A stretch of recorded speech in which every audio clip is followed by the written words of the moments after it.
गिरणी कामगारांना देखील घरं देण्याची सुरुवात आपण केली आहे। या म्हाडाच्या माध्यमातून आपण अनेक कुटुंबांना ही घरं देतोय। मी जास्त काय बोलणार नाही, परंतु एवढं सांगतो, संजू जयस्वालजी मंत्री महोदय देखील अतिशय प्रामाणिकपणे प्रयत्न करतात, कारण शेवटी आपल्या हक्काचं घर हे आता जर आपण दुसऱ्या डेव्हलपरकडे घ्यायला गेलो तर ते न परवडणार आहे। आणि म्हाडा एक अशी संस्था आहे की आज जो काही त्यांच्यावर विश्वास वाढत चाललाय, लाखो लोक त्याच्यामध्ये घराची मागणी करतात आणि लॉटरीमध्ये अतिशय पारदर्शकपणा असतो। आपल्या समोरच सगळी लॉटरी होते, म्हणजे कुठेही कुणालाही, मुख्यमंत्री असू दे, मंत्री असू दे, कुणाची शिफारस करायचा काय भाव आहे का? अजिबात ठेवलेलाच नाही आम्ही। त्यामुळे अगदी ट्रान्सपरन्सी आहे, पारदर्शकता आहे। आपलं सरकार सर्वसामान्यांचं सरकार आहे, दुजाभाव करणारं सरकार नाही। म्हणून गेल्या 1.5 वर्षामध्ये आपण असे अनेक निर्णय आपल्या सरकारने घेतले। मग पायाभूत सुविधा असतील, MTHL अटल सेतू सारखे प्रकल्प आपण आदरणीय प्रधानमंत्री महोदयांच्या शुभ हस्ते त्याचं उद्घाटन केलं। समृद्धी हायवे, बाळासाहेब ठाकरे समृद्धी हायवे केला। आज अटल सेतू म्हणजे 2 तास जिथं अंतर लागत होतं आता 15 मिनिटांमध्ये माणूस पोहोचणार, अशा प्रकारचे गेम चेंजर प्रकल्प आज ठाण्यामध्ये देखील आपण बायपास करतोय, आपण फ्लायओव्हर करतोय, अगदी शहराच्या बाहेरून मार्ग आपण काढतोय, वाहतूक कोंडी दूर व्हावी यासाठी अनेक प्रकल्प आपण हाती घेतोय।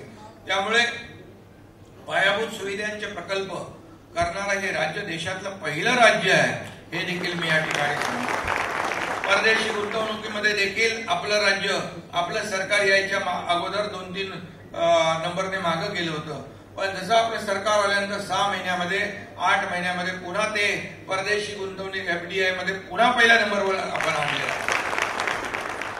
आणि त्यामुळे हे राज्य आपलं महाराष्ट्राचं ग्रोथ इंजिन आहे। आणि म्हणून या महाराष्ट्रामध्ये जसं आदरणीय प्रधानमंत्री मोदयांनी $5 ट्रिलियन इकॉनॉमीचं स्वप्न जे ठेवलंय, भारताची अर्थव्यवस्था तर मजबूत होतेच आहे। आज 10व्यावरून 5व्या क्रमांकावर प्रधानमंत्री मोदयांनी आणली आणि आता ती 3ऱ्या देशामध्ये, जगभरातल्या 3ऱ्या क्रमांकावर भारताची अर्थव्यवस्था आणण्याचा संकल्प आहे। आणि आपलं महाराष्ट्र त्यामध्ये $1 ट्रिलियन हा गोल जो आहे अचीव केल्याशिवाय राहणार नाही, अशा प्रकारचा आपला प्रयत्न आहे। फक्त मी एवढंच सांगतो, म्हाडाच्या संजू जयस्वाल आहेत, मंत्री महोदय आहेत, त्यांचे सर्व अधिकारी आहेत, हे वेळेमध्ये प्रकल्प पूर्ण झाले पाहिजे। काही प्रकल्प एवढे रेंगाळतात की त्या प्रकल्पाची चव निघून जाते आणि मग ते प्रकल्प पुन्हा त्यांना दुरुस्ती करायला लागते। अशी प्रकरणं मुंबईमध्ये अनेक पाहिली, परंतु म्हाडामध्ये आता आपलं सरकार आल्यानंतर सर्व वस्तुस्थिती बदललेली आहे, सर्व पॅटर्न बदललेला आहे आणि वेळेमध्ये ही घरं पूर्ण झाली पाहिजे। वेळेमध्ये जी घरं पूर्ण करतील त्यांना तुम्ही बक्षीस द्या, डेव्हलपरला इन्सेंटिव्ह द्या, आणि जे वेळेमध्ये करणार नाही त्यांना दंड लावा।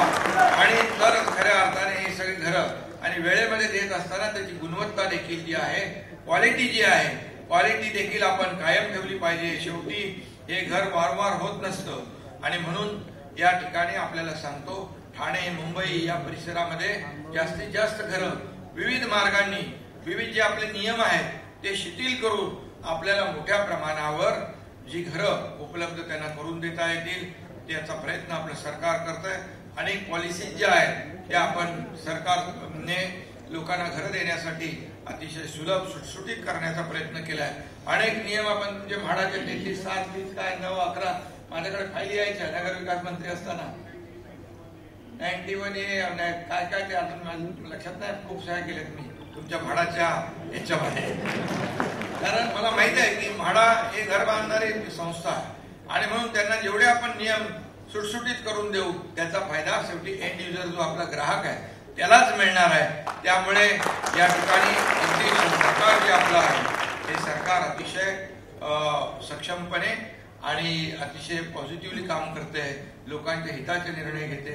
ही ठाण्यातली लॉटरी असल्यामुळे मला जास्ती आनंद आहे। तुम्ही ठाणेकरांनी मला भरभरून प्रेम दिलं आणि म्हणून मी या राज्याचा मुख्यमंत्री होऊ शकलो, याचा देखील मला सार्थ अभिमान आहे। ABP माझा, उघडा डोळे बघा नीट।